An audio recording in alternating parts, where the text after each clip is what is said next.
Who would have ever imagined that today we would be sitting down here speaking about a faction of Tungwarara versus the faction of Tagwirei? No one would have ever imagined that, but it is seemingly something that is happening at the moment, and it has been sparked by the co-option of Tungwarara in Manekaland. It appears Gudawashe Tagwirei is that character who doesn't want to be defeated.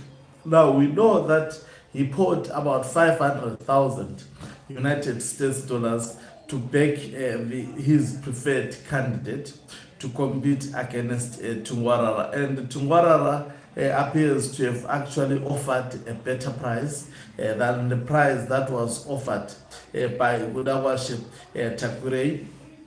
Now, this saw ZANU PF National Commissar, that is Mnyaradzi Machacha, standing up, writing a letter nullifying the co-option of Tungwarara. And equally so, we saw Chris Mutsvangwa rising up, recording a video that was posted on ZANU PF pages saying the co-option of Tungwarara would be actually finalized by the ZANU PF Politburo. So two officials, senior officials in ZANU PF issuing contradictory statements regarding the co-option of Tungwarara. And today we know that Chris Mutsvangwa is coming and he will be addressing journalists within the very shortest space of time, according to the press statement that they issued yesterday. The addressing of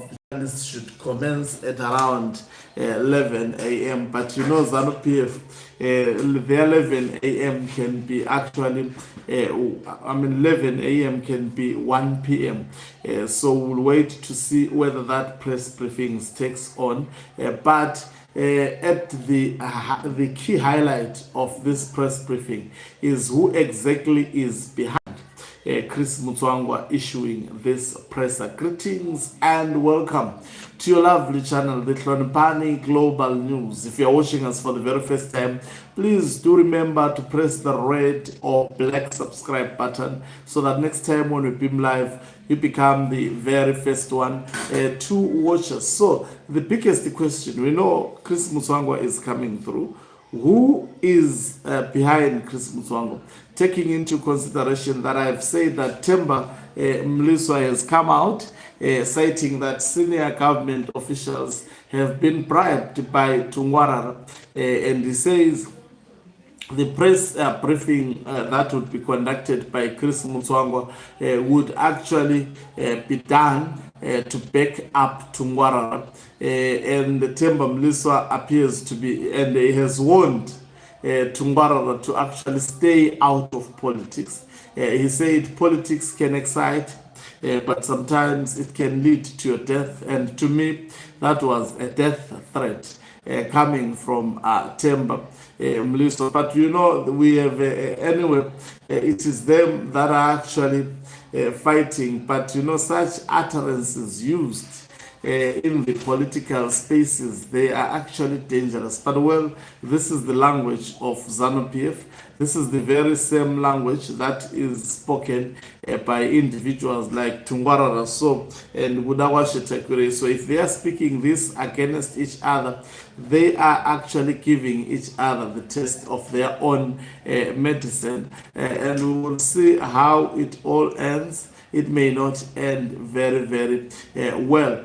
So today, most probably, if Themba Mliswa is telling the truth, we may see Chris Mutsvangwa ordering again, maybe for the third time this time around, Gudawashe Tagwirei to consider going through the Hebet School of Ideology. Sorry about that. We know that in PF, if you do something that makes senior leaders not to be pleased, you are referred to the Hebet Chitepo School of Ideology. And Chris Mutsvangwa have said this over and over regarding Gudawashe Tagwirei. Now, the also question that I have is, can actually Chris Mutsvangwa been this press briefing without the blessings of Emerson Mnangagwa?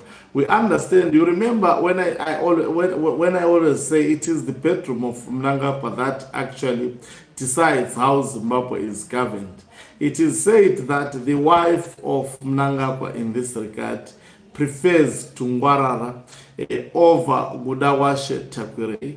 And Gudawashe Tagwirei, when he was given a platform to show his capabilities politically, he misfired. Each and every event he addressed, Barakashi, were at pains trying to defend what cannot be defendable. He is not a presidential material, just as Mnangagwa is also equally not a presidential material. From what we actually got to hear from these. From in fact, also Tungwarara is just pompous. But he's not also a presidential material. So these gentlemen are seemingly fighting for the control, fighting to succeed Emerson Mnangagwa. You know, Mnangagwa is cunning. He will use you to spend all your money with the hope that you will take over from him. And I've said it, long time ago, that there is absolutely no way Emerson Mnangagwa can pave way politically for someone else outside the members of his family. I think people should listen also to the war veterans. In an address that was done by war veterans, they have characterized Mnangagwa as a tribalist, who actually pushes the interest of his tribe as well as also the interest of his family members. So Tungwarara and also Gudawashe Tagwirei, they are just being used. That is why they find themselves now fighting against each other. And I'm sure Mnangagwa would be sitting somewhere in a corner with Auxilia Mnangagwa laughing at them. So today we'll get a sense from the presser of Chris Mutsvangwa on what exactly would the posture or the direction that Mnangagwa will take in this newly emerging conflict featuring Tungwarara versus Gudawashe Tagwirei. We never expected that this would be happening. We would actually get to be reporting about this so early, but guess what? It is happening. Thank you very much for watching us. If you're watching us for the very first time, please do remember to press the red or black subscribe button so that next time when we beam live, you become the very first one to watch us. You can financially support this channel by pressing the join button and be part of our members who are the heartbeat of this channel. You can equally do so by pressing the thanks button and send us stars. Umhlabane is signing off.